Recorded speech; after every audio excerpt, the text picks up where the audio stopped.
What up? What up? What up? What up? What up? What up? What up? What up? What up? What up? What up? What up? What up? What up? What up? What up? Yeah. And welcome to another week of Journey of a Jackass. And I am your host, Daya Shakur.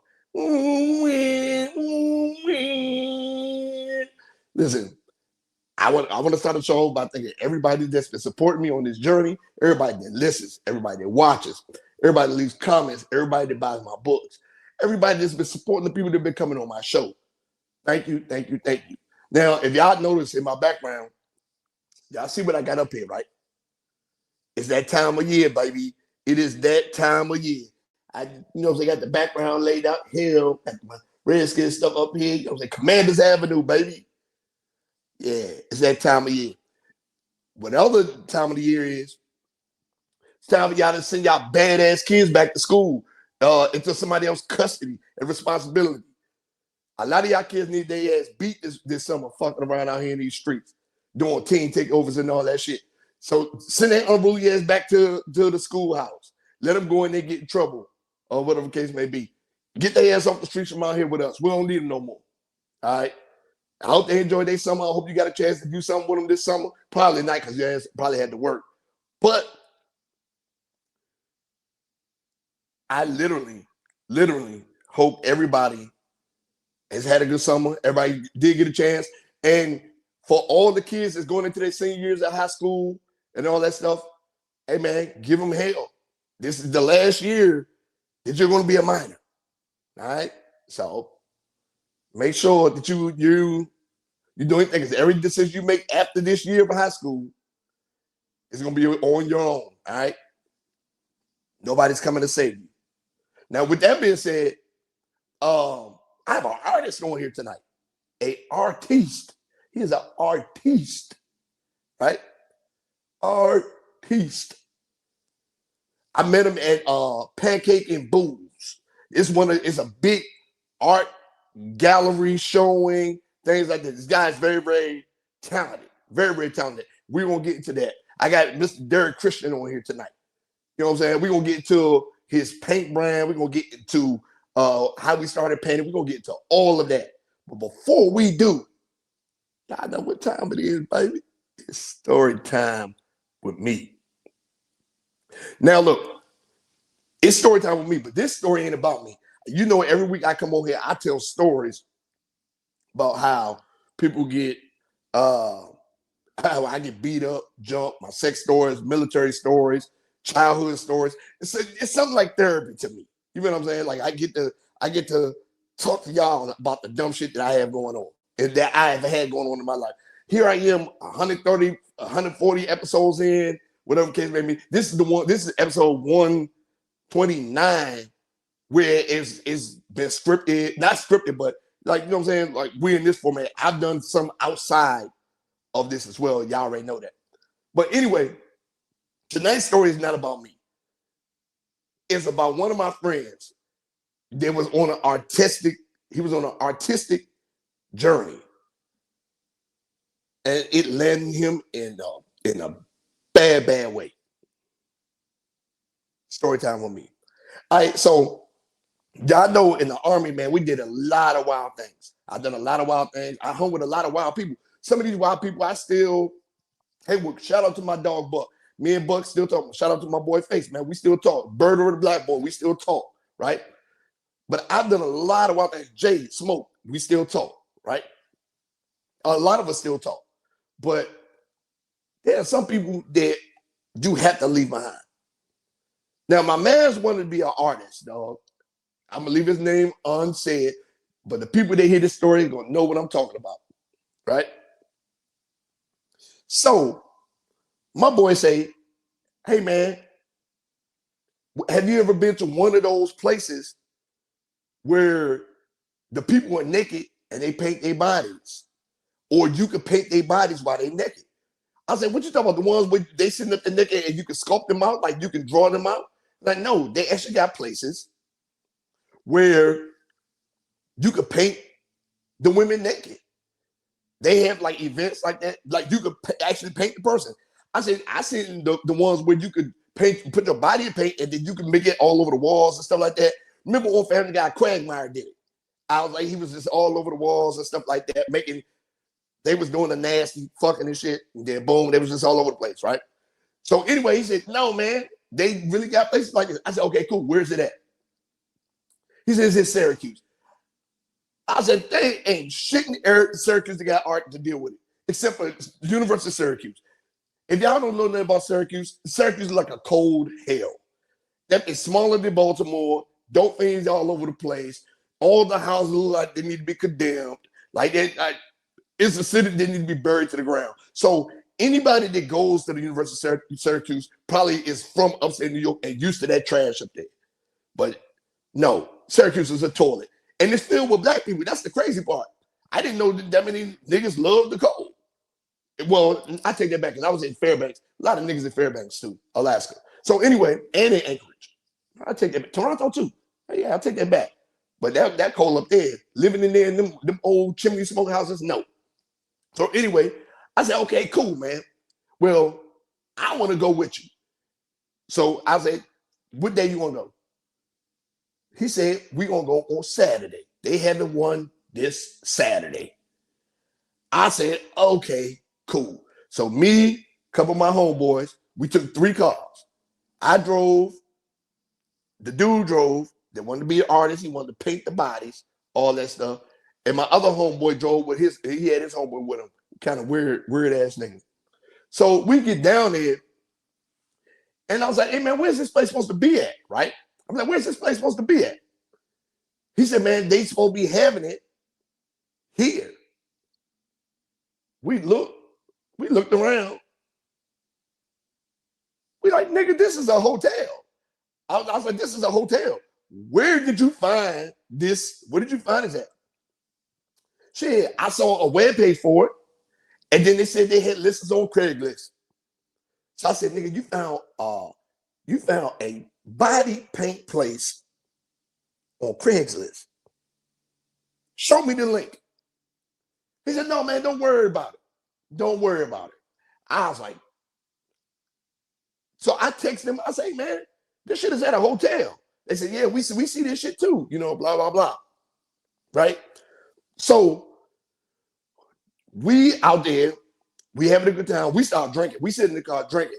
And it was pre-gaming because we thinking we about to walk into a big old party. This shit about to be lit. We about to be fun as hell. Like we about to be in there just painting on bitches and stuff like that. Right? We just be in there painting on bitches and touching titties and grabbing ass, putting face in coochie, like, yeah, biting bodies, getting painted all over our face. Have a good time. Artistic integrity, right? We want to come and paint too. If this is something where we can get our hands gritty, we want to do it too. So we sit in the car. I say, hey man, go in there and check it out. Go in there and check it out, man. Let us know what it is. So he goes in. I forgot what hotel it was. It was a nice hotel though. It wasn't a Hilton, but it was a nice hotel. I forgot what the hotel was. Oh, it was a Marriott. It was a Marriott. It was a nice hotel. I said, so they probably do have something like this where they set up the plastic on the floor and all that stuff, and you can just come and paint the person and roll them around and do all that stuff, or draw designs about it. I said, yeah, that's a good idea. But how would you keep people out of this room? Like, how do you control the access people in this room? My mind started thinking. So anyway, he goes in there. He comes back out. He said, oh, yeah, man, this is the real deal. You know, blah, blah, blah. He come back. He got paint on his hands. He got paint on his face. It looked like thighs. So it looked like he must have been in there, you know, man, painting in between her legs and her cheeks. Like he was eating box or something, right? So I was like, oh, yeah, man, that seemed cool. So we out there drinking and we went to the point where we get drunk. So I was like, look, I said, man, well, I don't know if I want to get that gritty right now at this point. I don't want to get all this paint on me at this point, right? He said, well, fuck y'all. Y'all stay out here. I'm going back in. He goes back in. We out there in the car chilling. Shit, we go to the store and get some beers now at this point because the bottle's gone. We get some beers. We out there. I said, man, fuck, we might as well just get a hotel and go to a club down. We here now, right? They said, yeah, fuck it, we here, you know, et cetera, et cetera, et cetera. We run to the mall because they got a big ass mall. They run to the mall. We get some clothes and all that stuff. So a couple of hours go by, and this nigga still ain't out. So I'm like, man, what is going on? Right? Literally, 3 hours go by, 4 hours go by. I'm like, dog, what is going on? Where is he at? So we started to get concerned, or whatever case may be. So me and one of my dogs, we go in. Like, hey man, go to the fucking, hey, we here for the paint party, you know. We here, one of my friends at a paint party. We trying to see where he is. We trying to find him, etc. The lady for us like, paint party? What do you mean? We looked at each other like, what? Like he said it was a paint party here in the room. I was like, you didn't see the guy come out with the paint and stuff all over his face and his head and stuff like that? It's like, I just got on shift, so I don't know what you're talking about. But we don't have anything scheduled for tonight. We looked at each other again. Oh shit, there ain't no paint party. So we start calling his phone. It's just ringing, ringing, ringing, ringing, ringing, ringing, ringing, ringing, ringing, right? No answer. We don't know where it is. We don't know where he is. We like, fuck, we about to get in trouble. And I've been in the Army for a while at this time. I was like, man, we about to get in trouble. Fuck, right? So, something tell me, go on Craigslist and look for a fucking paint party in Syracuse. So I go in there, I look for the paint party. And I was looking at it, and I read the description. The shit was a solicitation for prostitution. This nigga did not read the goddamn profile. Do not come with no money, cash only. You know what I'm saying? You will be, you know, you're going to be active with the paint. What they meant by paint was fucking sex. And he did not understand that. He was a Puerto Rican guy. And I know people know the story, know what I'm talking about. Goes in there, does his thing. So we like, man, where is he? Where is he? Where is he? We don't know. So we call his phone. We keep calling. I'm so glad we didn't go in there. Eventually his phone got answered. Hey, how you doing? Hey man, we looking for our friend, et cetera, et cetera, et cetera. He's been gone for a while, et cetera, et cetera, et cetera. You know where he was? You know where he was? He was at Syracuse Police Station. He was arrested for soliciting a prostitute. It was a prostitution sting that he found on Craigslist that he thought was a paint party. That he tried to get us to come out, to get us to come into. This man was down there, right? And I don't know why they let it get so far where he had paint on his cheeks. I guess he wanted them to come back outside to get us too, because they thought we knew about it. And we had no clue. So they said, yeah, this is his bond, blah, blah, blah. We said, fuck that, we ain't bonding him out. I mean, he down here for the night, et cetera, et cetera. Next day he called us, man, blah, blah, blah, come and get me, et cetera. Because we left. We left and it's fucked up, but we went to the club. We went to the club. Then we went back the next day. We didn't stay at that fucking Marriott though. And we went back the next day. So he called us, hey man, y'all need to come get me, blah, blah, blah. I'm like, no, man. I ain't coming to get you. You should be smart enough to know what the fuck you were doing. So this is where it get bad.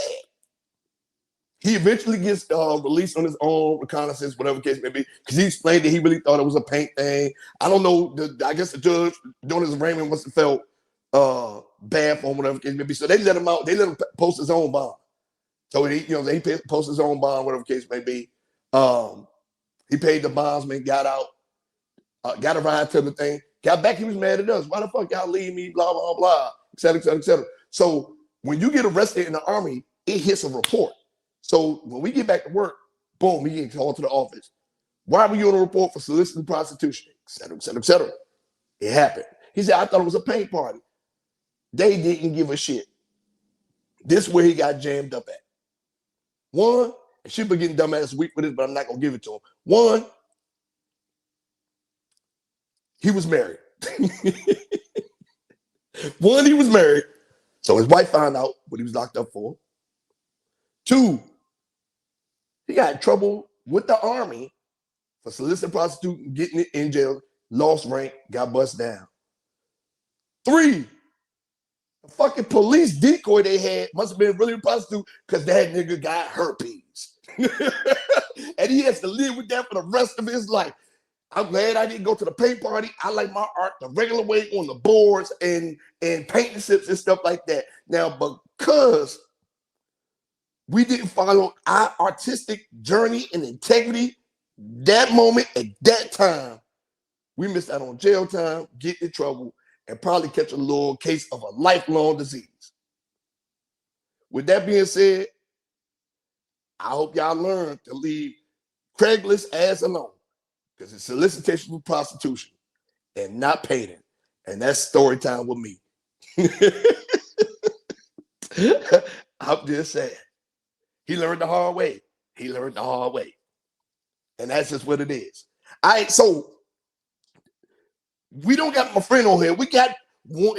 He is more than a friend. He is an artistic genius. He is a connoisseur of the fine arts. He is a painter.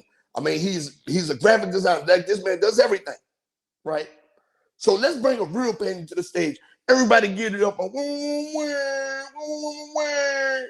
Derek Christian.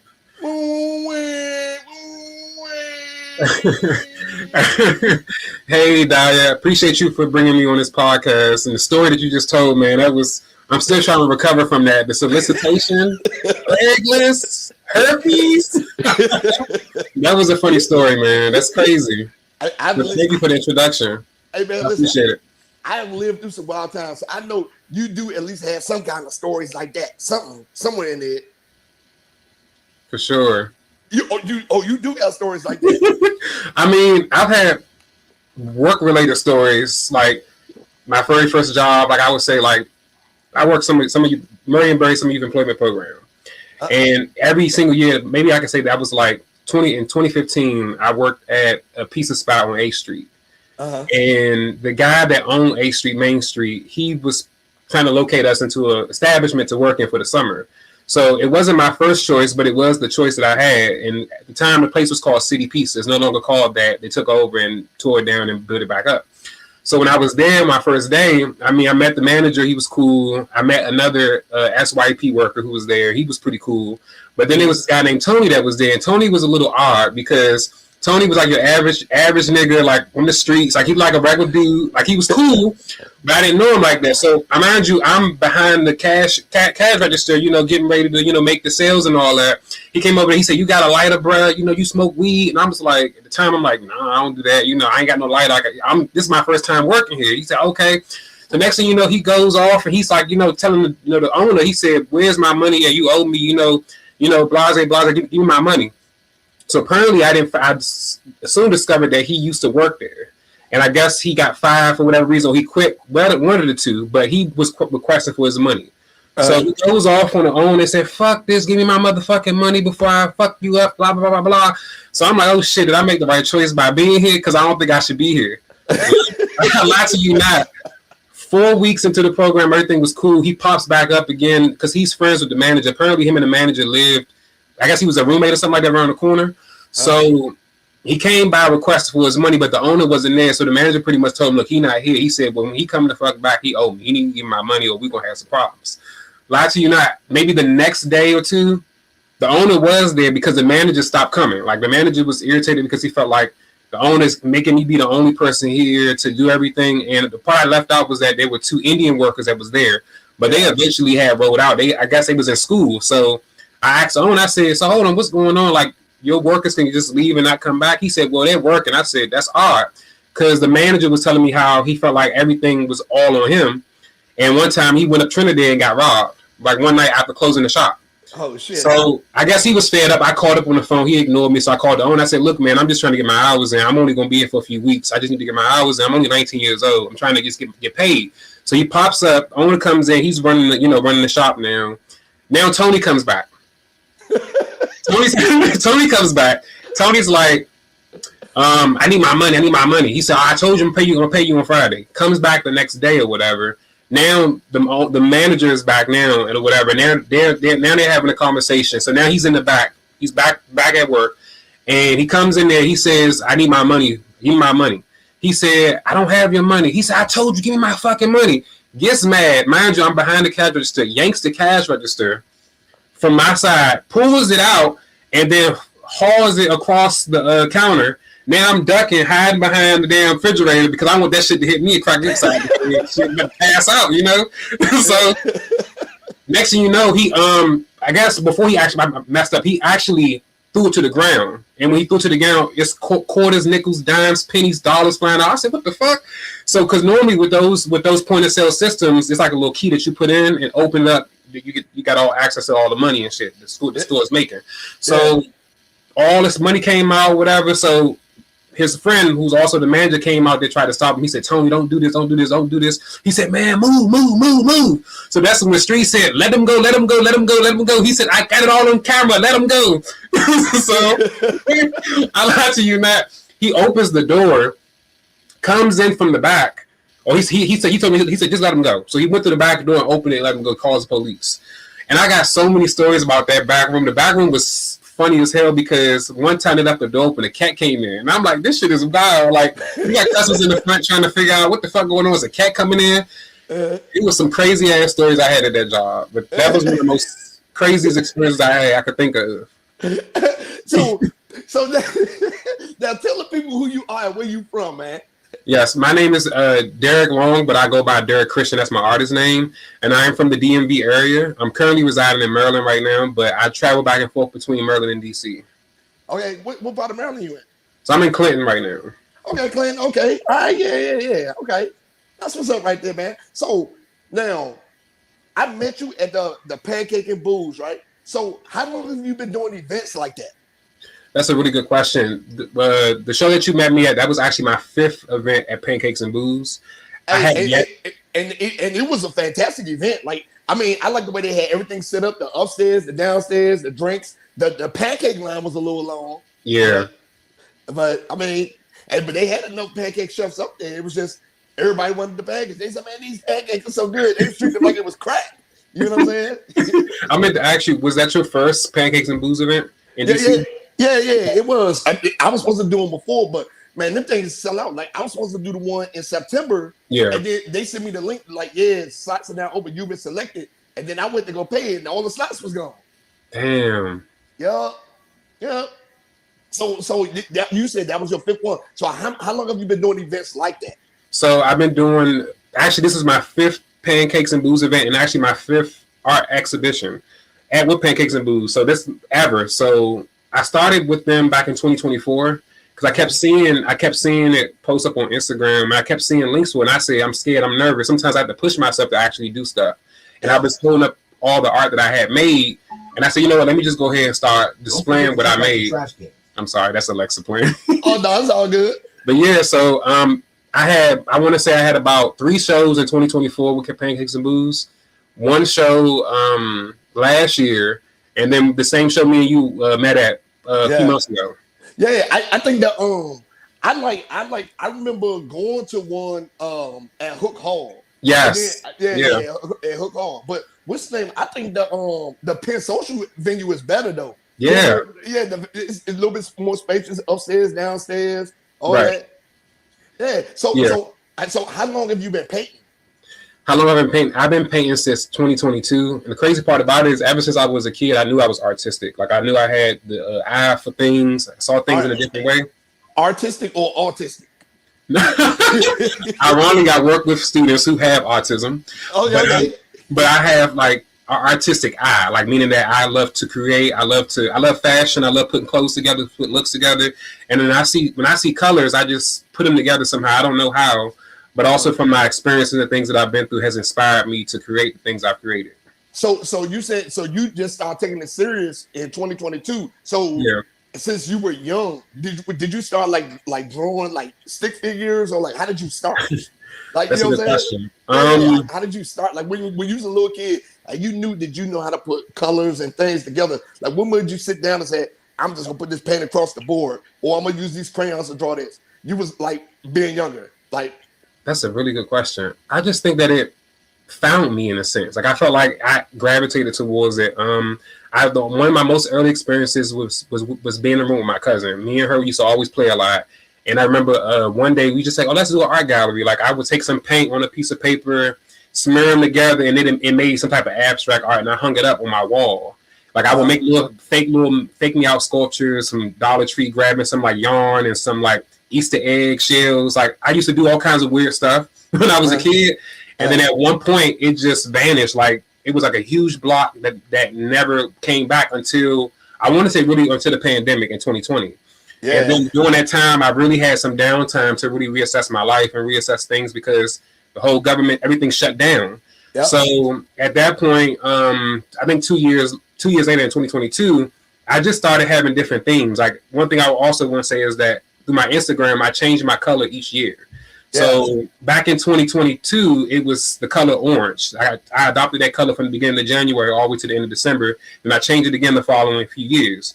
So during that year, I just kept painting sunflowers. And I kept trying to look it up, like, why am I drawing the sunflowers, which meant about unconditional love or something like that, but love, self-love in a sense.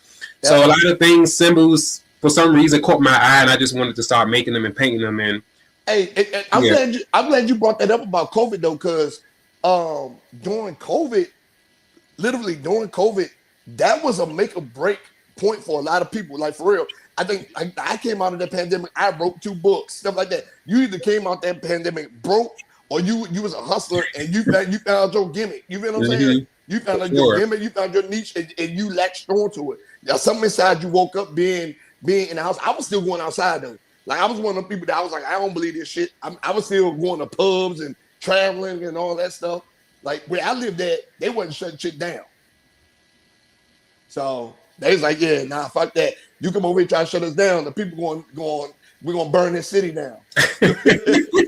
No, man, I can relate because I remember during the pandemic, it was a lot of spending going on. Once some stimulus checks was hitting, my cousin was like, oh, you trying to go to Vegas? All right, let's go to Vegas. You trying to go here? All right, let's go here. I remember spending the most money I've ever had during the pandemic and had the most fun. Which was crazy. Yep. Hey, I'm talking about, I was telling people, I was like, yeah, man, while y'all was talking about y'all can't go outside, I was out laying on the beach somewhere. You know what I'm saying? I was like, y'all ain't going. I was going out to the mountains. I was going out to like Massanutten and Wintergreen and stuff out there, just relaxing in the fresh air and doing like snow tubing and shit like that. I was like, oh, okay, well, y'all can have it. I'll see y'all when I get back. Right. That's a cool resort too. I've been there a couple of times. I'm supposed to be planning the trip there actually next month. So I'm gonna tell you what's crazy. I did a writers retreat out there. So so you get the little conference room and all that stuff. And then I've been out there for New Year's. I go out there so much that a lot of the staff know who I am. They be like, "Oh, you're back." You know what I'm saying? So now you said you started when you was a little kid. What do you think caused that block? What do you think caused that block that made you stop painting? Honestly, that block, it was a lot of childhood trauma that I endured. Not to get into deep vulnerable details, but I dealt with a lot of childhood trauma, bullying at a young age. This is a safe space. Okay. When I was a kid, I was bullied a lot for my size, for my just being different. I was always to myself.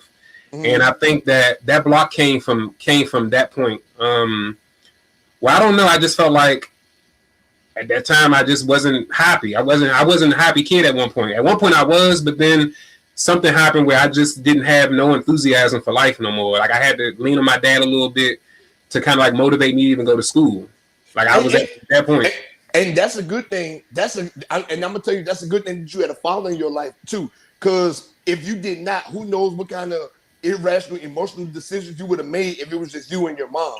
That's why it's important to have a strong male in your life. If that makes sense. Yeah. Because you could have been outside shooting shit up. Absolutely, for sure. You know what I'm saying? Because you weren't happy. A lot of these niggas out here that shooting shit up come from fatherless households, and they are miserable, mad, and emotional. So, yeah, man, at least you had that, right? Absolutely. And I will say, not to take away from my mom, I love her to death. My parents divorced when I was a kid. I was real young. So at that time, backstory was that my older brother, he's a handful. So mom was like, look, you need to take care of your son a little bit more. I'm going to have him on the weekends, but we got to work out a plan because he's doing a little too much. So I guess as a kid, the story was that I cried and begged to be with my older brother. Yeah. And at that time, I think that's what caused that shift. But I would say I agree with you. It's important that men have, a older male figure in their life, such as a father, because there's a lot of these young generations out here that they're just out here doing all kinds of stuff and they don't have no father, no type of guidance. No guidance. They let 1 minute emotion. A lot of these niggas that's in jail doing life never come home. They let 1 minute of emotion dictate that. For sure. 1 minute of emotion dictate that. Oh man, fuck this nigga, blah blah blah. Now they in jail and they getting their back beat out. You know what I'm saying? Never coming home. Right. And it's sad because a lot of the kids never got a chance to experience life, none of that stuff. Now you never got a piece of pussy, never had a real job, none of that stuff, and just never ain't coming home. So that's true. That's real. Yeah, man. I mean, so that's good that you had an important like father figure in your life to get you back on the straight and narrow, right? Yeah. So do you think with you having a father figure in your life to bring you back on the straight and narrow, do you feel like that helped guide you back towards the light of painting? Did you stop? Sure. Did you stop completely stop during this time period, or were you still dabbling here and there? I want to say I was still dabbling here and there because one major part that I left out was that my dad, he's very artistic, but my dad didn't really like do much for it. Like he loves sketching. Like right now you could tell him to sketch something, he'll sketch something. I don't know what the name of those things called. They call them maybe pentagrams, but he will sketch out something, like he'll draw somebody in the most exaggerated, funny way. Well, he roast a lot. He'll talk shit about people, talk about their heads, the way they look and all that. He's very comical, very funny. So like, I feel like I got that side from him a little bit more. My mom is creative too. Like she likes to put floors and stuff together. Like she's always been creative, but more so when it comes to drawing and sketching, my dad, that's his thing. Yeah. So I think part of that came in that, and also being in school, having art classes, and being around certain people who also shared similar artistic experiences and lifestyles, kind of like shaped me and molded me to kind of like, I guess, leaning towards that a little bit more. Okay, yeah, that makes sense, man. And I'm proud of you, man, that you overcame that because the world needs your art. I see your art. I was like thoroughly impressed. I started looking through your Instagram, and I was looking through all the work that you've done through this time you've been on this journey, man. Very, very impressed, man. So, thank you, man. Have you been in any art auctions or things like that, or are you just doing events? So I haven't been in any auctions yet because I feel like I still want to perfect my craft in a sense. I feel like right now I'm in the early stages of what I want to do. There's so much stuff that I want to do, so many plans that I want to make happen, but I have to actually sit down and map it out and plan it out on how I want to do it. Everything has just been at those art shows that we attended, Pancakes and Booze. I met some other cool artists who said that they were able to put their art through a website and sell it that way. So I'm trying to figure out how to make those things happen as well. Hey, I would love to do that. Hey, so I'm gonna tell you what's crazy. There are other art shows that I found about just being at that one. I found out about the Black Boy art show. I found out about independent black art exhibition. Like I thought about all these things being at that event, and I just love the aesthetic of the way everything was laid out. There was so many creative people and everything like that. But your art stood out. It did. It stood out, man. Thanks. Yeah, man. So have you been you know how people get deals and stuff like that? Have anybody like reached out to you or contacted you to be a sponsor or to kind of hire you on to do personal work? I would say I have not received that yet. And I also can say maybe it's because I'm still fresh. I'm still fresh. I'm still figuring my way out. But I look forward to that, at some point. But I haven't received any type of sponsor yet or any type of deals have worked out with other people. I would love to though. I'm open for it. Yeah. I will say I did collab with another artist. I wouldn't call it like a sponsor. Me and him kind of like met up one day. We went out for lunch, and then we sketched out some stuff, and we came up with an idea. We didn't finish it yet. It's something that kind of like we ran into, but I don't think we had a chance to really, fully go back to that project. I will say I thought you were gonna say you collab with that girl that was walking around with her titties out. You know the girl that had remember the girl with the see-through shirt on that had her nipples pierced? I'm trying to think. She changed and then she had a red shirt on and she had no bra, nothing on. Her titties was out. She had her nipples pierced and then she left with the beverage came back with the skirt on that was see-through and her pussy was pierced too. Didn't notice that. And I've seen a bunch of artists who had paintings like that though. It could have been very well been the same artist, but Nah, I didn't notice. There was so many people in the room. Yeah. So, yeah, I'm not surprised. Those events bring all kinds of people out. She stood out, trust me, because I was like, it's me and the dude was sitting, and I was trying to sell him a book, and she walked by. I said, man, I think that's a dude. And then she walked close. I said, no, she just got fat ass pussy. I said, look. So, but man, listen, what about like festivals and stuff like that, events? Like for instance, there's a wine and soul dance festival this weekend. There's a festival like the Taste of DMV. Have you done any events like that? No, I haven't, but I've been thinking about doing it. You will make money. You will make good money. Yeah. Thank you. I appreciate that. I'm considering doing that. And I'm also considering I may be kind of late into it because I got so much stuff going on with my job and all that stuff. I would say Art All Night is something I'm looking forward to, maybe possibly doing something with that. And listen, Art All Night. So that's what I'm saying. If you did Art All Night, it does. It goes all night, right? It starts late. It ends late. But I'm going to tell you right now, they be like, oh, yeah, show up at this time, 5, 6 o'clock. And then, like, show up at like 4 or 5 to set up so you can get your little spot, location, whatever the case may be. Bro, Art All Night, when I say I sold out of everything, I sold out of everything. Art All Night is the event. It be so many people out there. Like, it was in Southeast, and it was so many people out there. I left from an event in Largo and went to do Art All Night, and I'm so glad I got down there. It was so many people out there. The halls was filled in the building.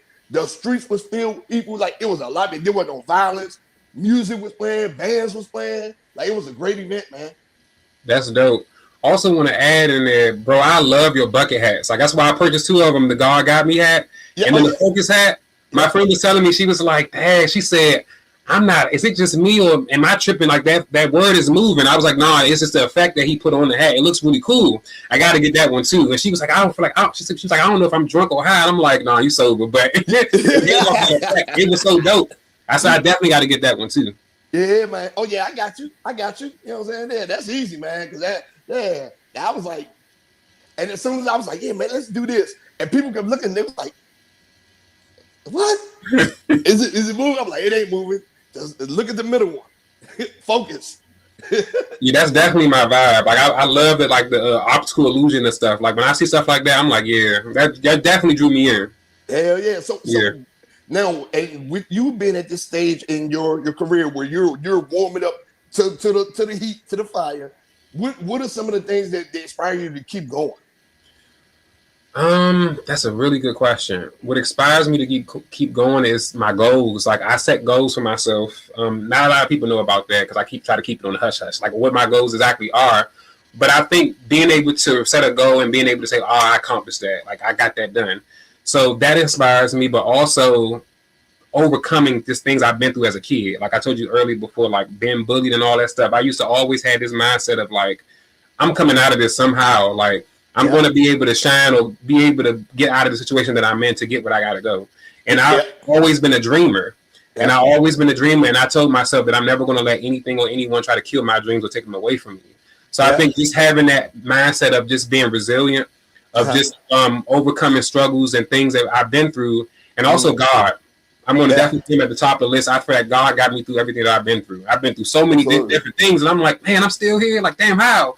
And I said, you know what? It's God for sure because I've been through some crazy situations, man. Yeah. So I think that has got me through, and I think that has made me motivated and made me continue on with my craft and things that I'm working on.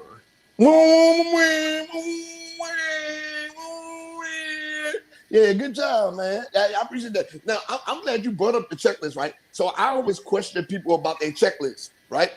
So what do you do when you check every block on that checklist? Because the checklist is not infinite.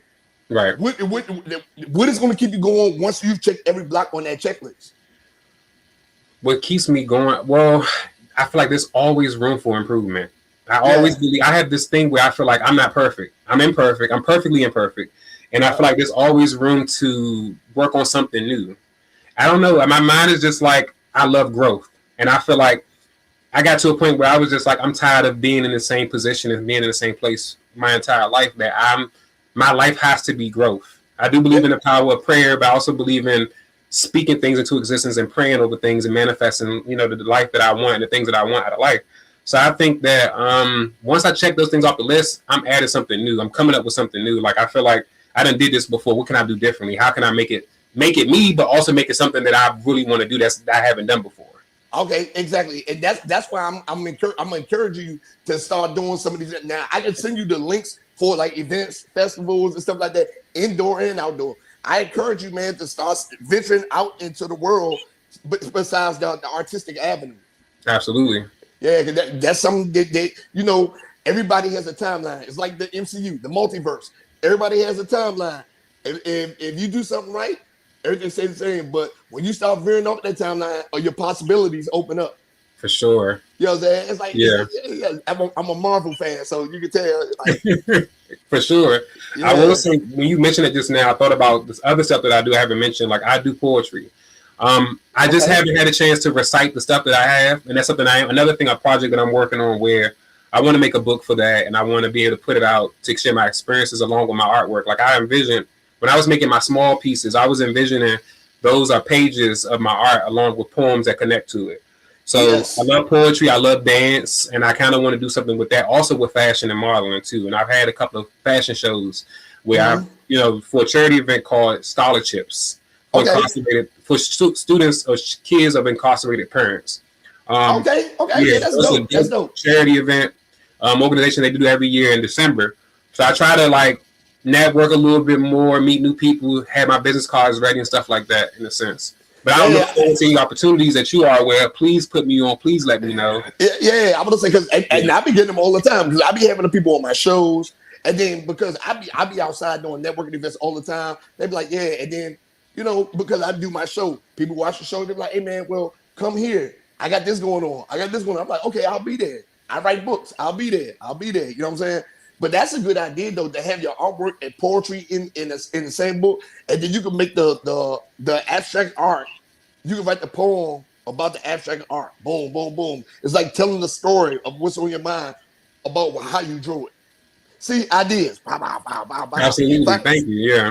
Firing on all cylinders. Bow, bow, bow, bow, bow, bow. Yes. There we go. For sure, man. For sure. So now, would you relocate? I ask everybody this: would you relocate for your passion to grow, your art to grow? Would you relocate?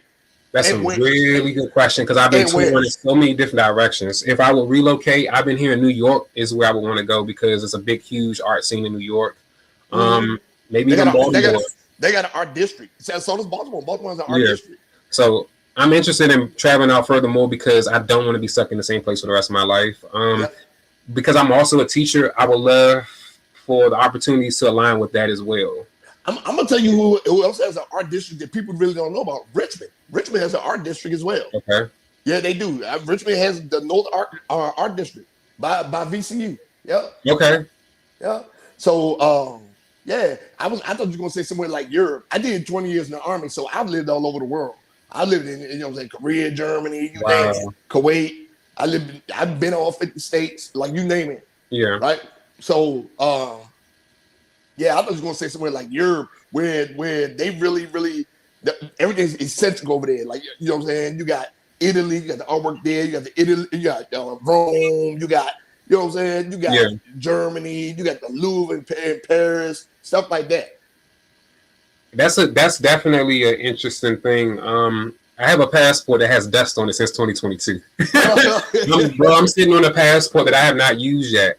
And I definitely would say I would never be closed-minded in a sense. So hearing those different, countries and places to go to, I would love to go to Europe, go to Paris, go to Italy, because I feel like there's different perspectives all over the world. And I feel like there's things that's not being offered in America that's offered in other countries. And there's different perspectives that I'm missing out on. Hey, I was about to say that there's different perspectives. And then the people respect the art more over there. I mean, people respect art here, right? People respect art. Let's not get it twisted. There are people that love museums. They love people that love art. We see it every day. But artists, my house is filled with art. If you walk around my crib now, it's art everywhere. I love art, right? But over there, there's a different kind of appreciated for, like a museum Here will be packed, but it be mostly the little kids on field trips and summer trips and stuff like that. Here and there, adults. Over there, there are full blown adults walking around museums just staring at paintings for hours. Wow. It's a different. You go to places like Rome where they got statues and the Colosseum and all that stuff. It's no kids there. These are full blown adults in Greece, in all of them in Italy, all up and down the peninsula.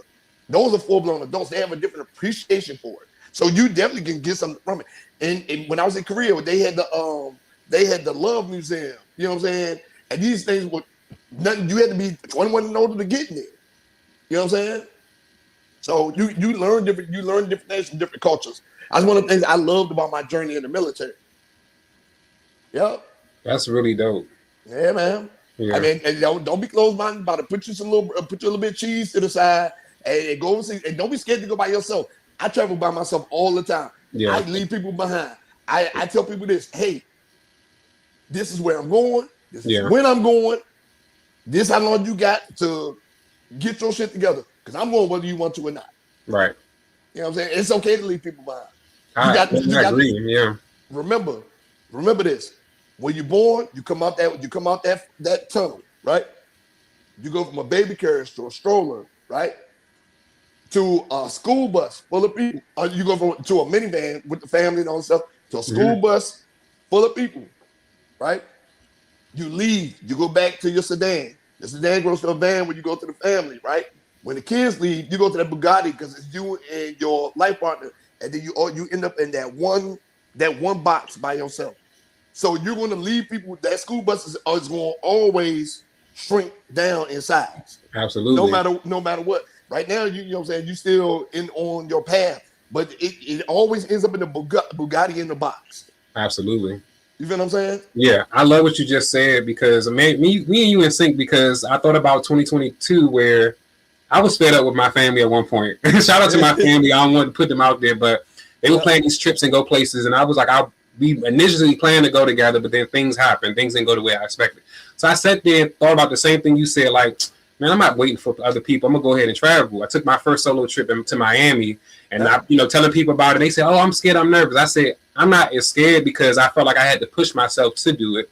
Yep. Made my own itinerary. It was probably for like maybe 2 or 3 days. It was not that bad. Told everybody where I was going, what I was doing, and best experience I ever had. Couldn't relive that experience because of financial reasons, but as soon as I get the opportunity to get my money back up, bro, I'm telling you, I'm out.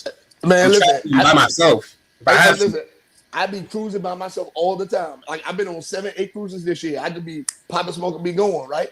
I be going out the country. I be like, oh, this is where I'm going. You don't want to go? I see when I get back. Don't ask me how it was. You should have came. Right. For sure, exactly. Yep. And then the best part about it is you can go by yourself and you ain't got to answer nobody. You ain't got to deal with nobody. I'm ready to wait on nobody. I'm ready to go home. I'm like, look, man, I ain't doing it. I be like, yeah. Right. I be like, okay. You ready about it? That's what you're gonna do. I'll see you later. This where I'm about to be. Right. Have fun. Right. Now we're at the segment of the show.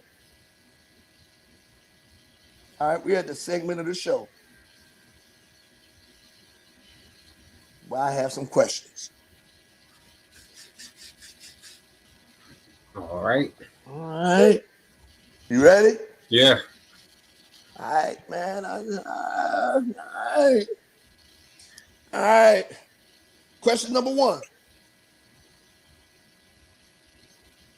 Who do you think you'll last longer in a jail cell with in this prime? Oh. Hold on. I'm about to give you it's 2 people. And if you lose, you're their woman. Ooh, okay. All right, ready? All right. You got Mike Tyson in his prime or the booty warrior Fleece Johnson. And you said who would I survive in jail with? The longest. The longest? Without being their girlfriend. About being their girlfriend. Mike Tyson. Mike Tyson for sure. Because I feel like Mike Tyson, I mean, he might bite my ear off. But the other dude, and there's no disrespect at all, but I feel like he been breaking people off for a long time. For a long time, and I'm like, I'm good. Mike Tyson, I should have. Because I feel like after a while, it's like it's by force. Like you forcing me now. You know what I'm saying? Yeah. No. So no, I Okay. think I will survive along with Mike Tyson. I feel like we'd be homies. He can show me how to box a little bit better. Like sharpen my boxing skills a little bit more. And Yeah. I can show me some shit that survived jail a little bit more. Yeah. I don't Okay. want to be traumatized. I've been traumatized enough in my life. I don't need no more trauma.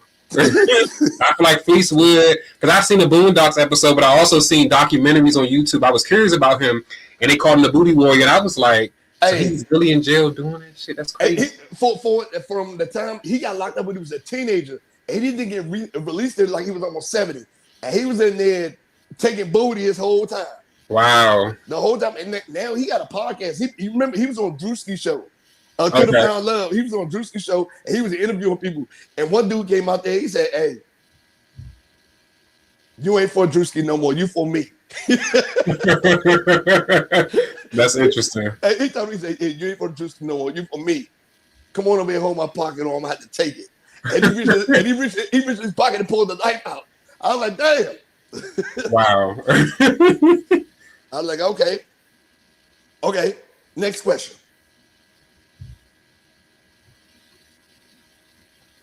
A threesome with two homeless chicks right there on the spot with no condom or no sex for the rest of your life? I'm definitely going to have to go with no sex for the rest of my life. I can't do it. Ooh. Not my speed. Not my speed whatsoever. Because they got all kinds of diseases and they stink. Now, if you would have said Rihanna and Trina, if you would have said, no, we know right now. That's a yes to that. Of course. Yeah. That's a yes to that. Like, I'm like, yeah, Rihanna and Trina. Yes. Right. And I ain't pulling out. That right, exactly. Because you're a millionaire at this point. You know what I'm saying? You got some millionaire. Look. I want full custody, baby, and I'm putting you on child support, bitch. Exactly. Exactly. Okay, next question. 100 men versus 2 gorillas. Ooh. Would you participate? 100 men versus 2 gorillas? Yeah. Would you participate? Damn, that's a really good. I probably will participate, but you know what? I'm not gonna be in the front. I'll probably be in the back, like cheering everybody on. Yeah, fuck them fucking gorillas up, fuck them motherfuckers up. I'm in the back cheering them on. You're probably lighting one up, maybe throwing something back real quick, taking a drink real quick. You know what I'm saying? Once them gorillas fuck the ones up in the back, if it's my time to get in the paint, it is my time to get in the paint. But letting the niggas in the front get fucked up. I'm not getting fucked up. But I'll be there. I'll be getting my popcorn and shit, eating, watching this shit go down. I'm gonna tell you right now. As soon as I see the first nigga get ripped in half, I don't want to play no more. But we gonna be all caged in. I ain't even want to play no more. Damn, okay. 2 gorillas. He's like, pow, rip him in half. It just start eating them. I'm like, oh shit, I don't want none of that. Oh yeah, I don't want that smoke. I don't want that smoke. Nope, I'm out of here. Are weapons involved? No weapons. It's all hand-to-hand combat. Shit. I'm speed. I'm flash. I'm out that bitch. I'm out. I'm gone. Okay. Next question. Right? If you could box one rich person for all their wealth, who would it be? If I had to box one rich person, that's an easy question. For all their wealth. For all their wealth? You had to beat them, though. I have to beat the shit out of them? Yeah.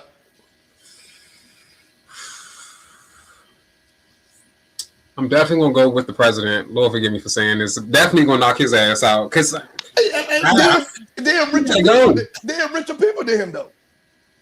Are they rich people? Yeah, they are rich people. Let me see. Shit, Elon Musk. Elon Musk could get it. I don't know. I'm trying to think who else. Who else could get it? For their wealth.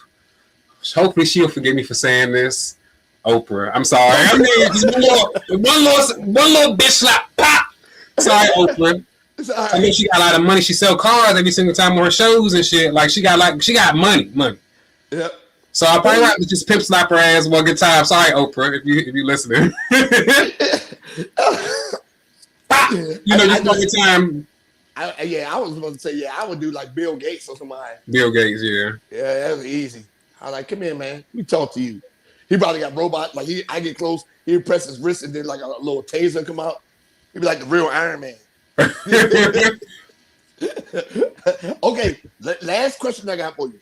Okay. All right, so you've been out here in the DMV all this time. You're grown now, right? You've been all over this area, the DMV. All right, all over the DMV. What city in this area got the ugliest women?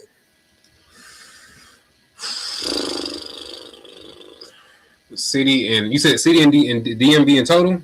Yeah, and this whole got the ugliest women. That's a really good question. I'm trying to think. If we talking about DC, if we talking about quadrants in DC. Oh yeah. I hate to say this because I'm part of Northeast. It has to be somewhere in there, somewhere parts of Northeast and parts of Southeast. I'm not gonna lie. I've seen some pretty, some pretty ugly joints out there. I ain't gonna lie. I'm trying to think though. I always consider it. My idea of ugly is like dirty, dusty. Don't take care of yourself. Don't clean up. Just look raggedy. Attitude stink. Yeah. So definitely. And I don't want to say it like that, but definitely it's given Southeast, parts of Southeast. Yeah. Sure. That's funny as shit. They be out there with the halter tops with the beer belly hanging out. Yeah. Like if you ever go down, what street is that? Trinidad? Yeah. Not Trinidad, but like parts of Trinidad, like on the outskirts. Mm-hmm. Like Ivy City, like West Virginia Avenue, where prostitutes be at. There you go. That's what they are. And, back in the day, we used to call girls back in high school that were ugly shawabbies. I don't know if you ever heard it before. Yeah. And I was talking to some dude. I was asking some dude because, mind you, I might have been like in 10th grade, 9th grade, and I was like, he said, "She is shorty a shawabby." I said, "What the fuck is a shawabby?" He said, "It's a fat bitch that's ugly." I said, "Oh, shit. Oh, okay. That can't dress." I said, "Oh, okay." A shawabby. So I look.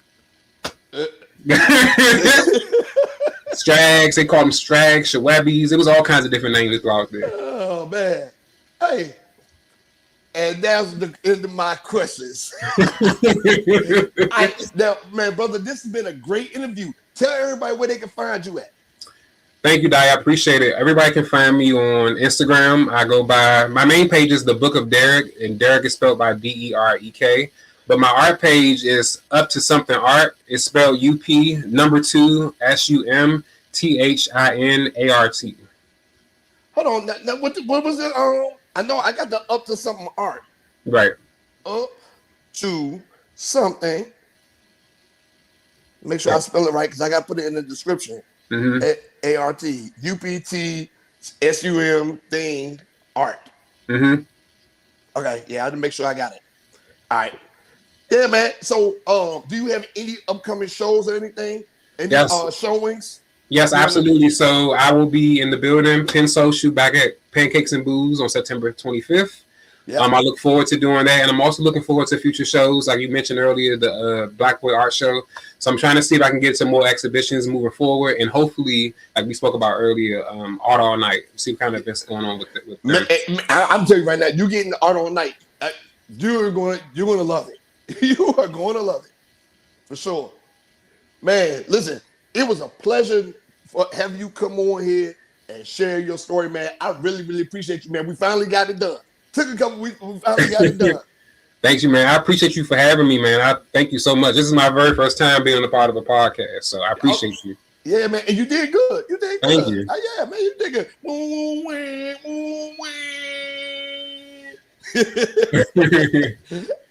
All right, man. Thank you, man. Now it's time for me to get this show rolling. You're welcome. Thank you, man. I appreciate you. All right. God bless. Yeah. Boom, man. That was a good show. Dang, that was a good show, man. Man, y'all make sure y'all support him, man. Go to his Instagrams, all that stuff, man. Support him. His art is dope. His art is really, really dope, man. I like it. I do. I like it. It's good art. I wouldn't have had him on here. You know, I don't be having no dud people on here. You feel what I'm saying? So he doing this thing. All right. So now we're gonna move on to community events. All right. So community events. So community event coming up uh September 5th. September 5th, the Downtown Largo Festival. It's actually downtown Largo by the it's by the Golden Corral and Fridays and Magic Johnson Theater and all that stuff. It's gonna be over there in that area. All right. The Downtown Largo Festival is September 5th, 2026, 11 a.m. to 6 p.m. Now, there are going to be a lot of festivals in September, like the Baltimore Rhythm Festival. That's always good. Every year, that's always good. But the Downtown Largo Festival, September 5th, 2026, it's in downtown Largo by the Golden Corral, all that stuff. I'll be out there vending and selling books. It's 11 a.m. to 6 p.m. They're going to have a stage set up. They're going to have live performances. They're going to have food trucks. You know what I'm saying? They're going to have live gardens out there. People selling fruit and veggies out of live gardens. So, yeah, man. Yeah. Y'all make sure y'all come out and support. Hold on. I need my, see, man, fucking with y'all. I forgot my goddamn pen. Hold on. Y'all give me a second. Hold on. Show you. Oh, hold on real quick. Give me a second. Damn it.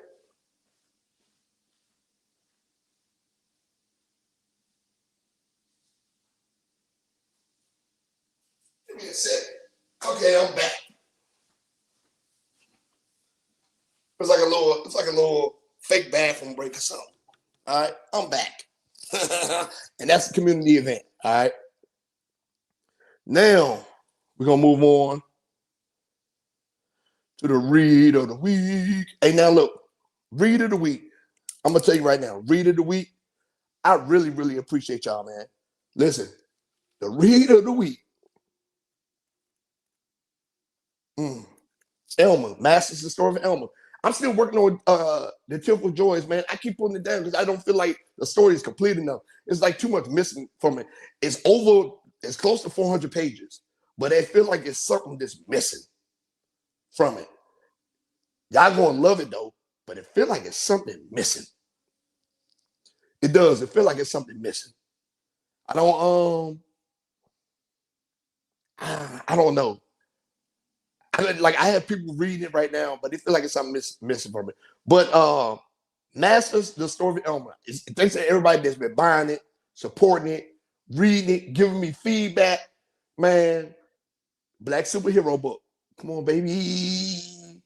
If y'all don't know what Masters is about, my latest release book is about a black superhero who gained powers while he's being lynched. Now he's traveling around the South freeing slaves and killing slave masters. But it's a journey.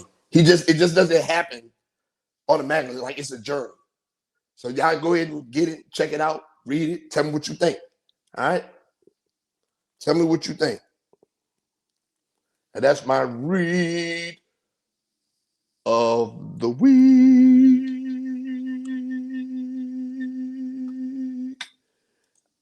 All right, now here we are. Everyone's favorite segment. Hold on, let me get my guy up here. Let me get my guy up here real quick. Let me get my guy up here. Let me get my guy. Now, everybody's favorite segment of the week. You know what I'm saying? You know what I'm saying? Everybody's favorite segment. Now, look. I don't even know where to start with this story. I don't know where to start with this story. Listen. Maybe this man felt like he woke up and didn't want to be a man no more.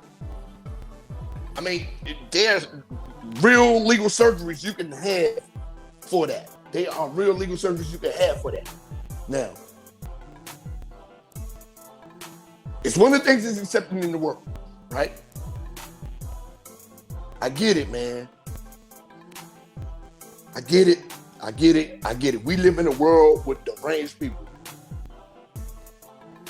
Why? Oh, why do we have to project our pain on not only you, but other people?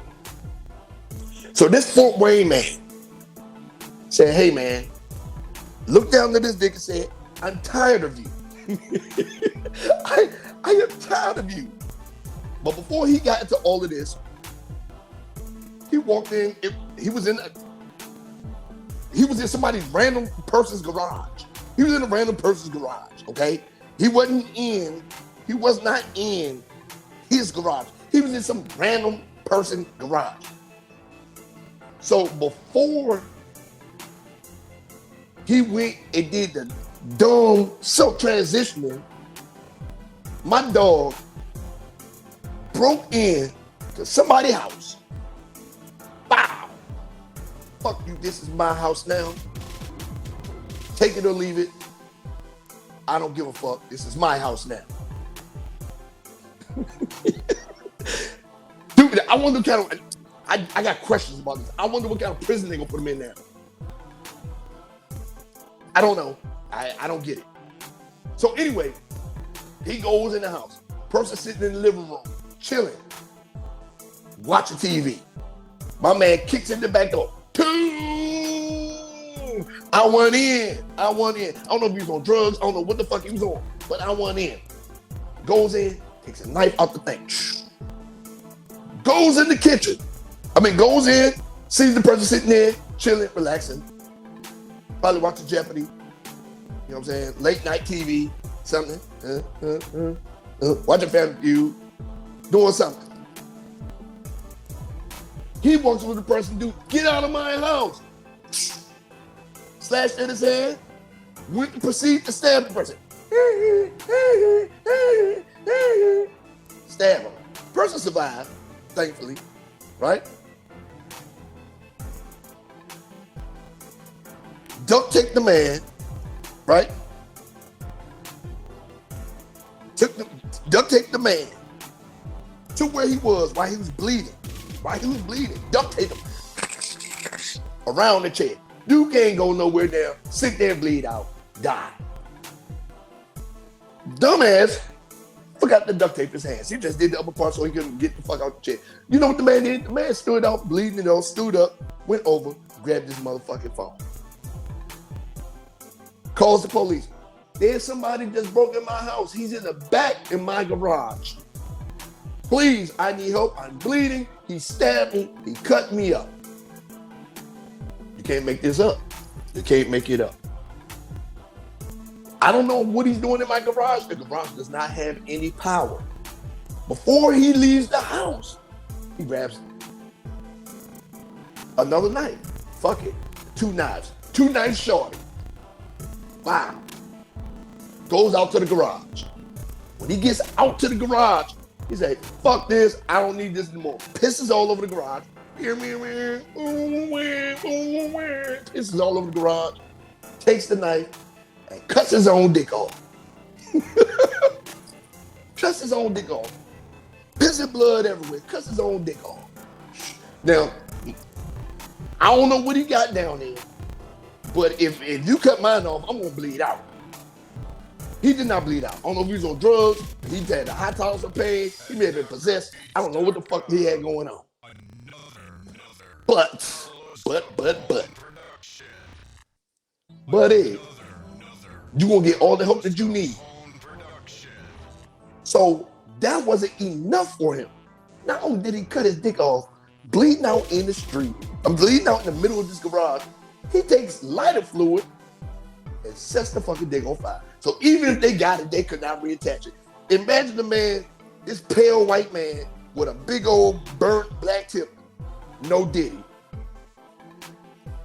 They couldn't reattach it if they wanted to because you set it on fire. Let it burn away like a goddamn hot dog at the bottom of a grill. That makes sense to you? That makes sense to y'all? It don't make sense to me. It makes sense to him. All right.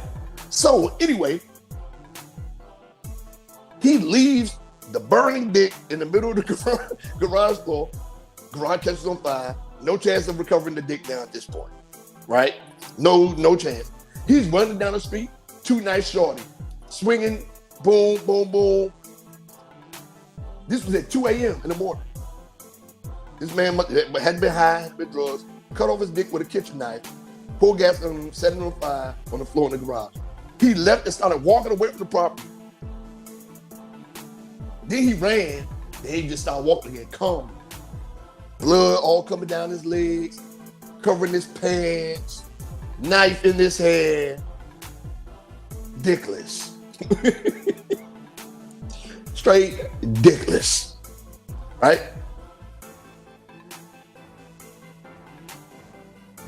Police engage him. He drops the knife, looks at them, and puts his hands up like he wants to fight.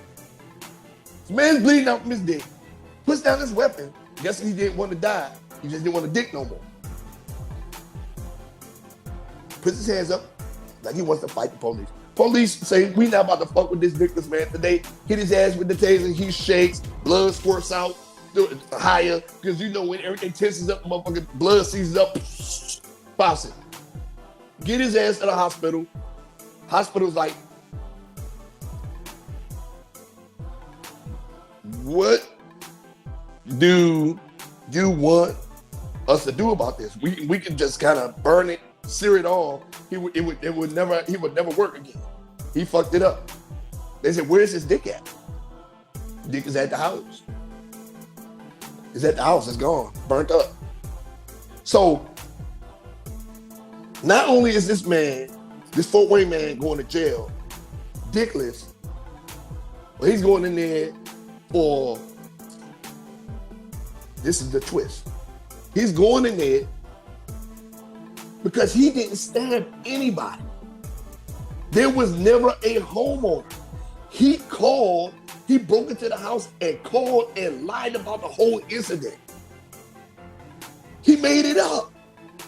There was never a homeowner. He made it up. Went in there, cut his dick off, set it on fire, and walked on down the street. Broke into a house, took the knife, lied about stabbing somebody, lied about cutting him up, lied about tying him up, lied about everything. Cut his dick off when, right? So, sir, you didn't want to be a man anymore? Now he's locked up for arson, a falsifying police report,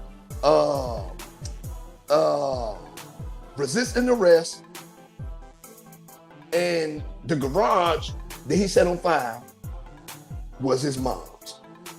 Forgot that part. So with that being said, my dog, Mr. Christopher Peden, the Dickless Wonder, don't get it. You'll get dumbass of the week. You don't need to be in a mental hospital. You need to be in a jail where they can treat you like the woman you want to be, sir. A lot of pounding for you, and there ain't nothing you can do to give it back. And you deserve that. For burning up that garage and calling the police like you did criminal acts. Will this man get out? His bond was $10,000. Will this man get out? If I was his mom, I would let him sit. He don't deserve to be out here in the streets.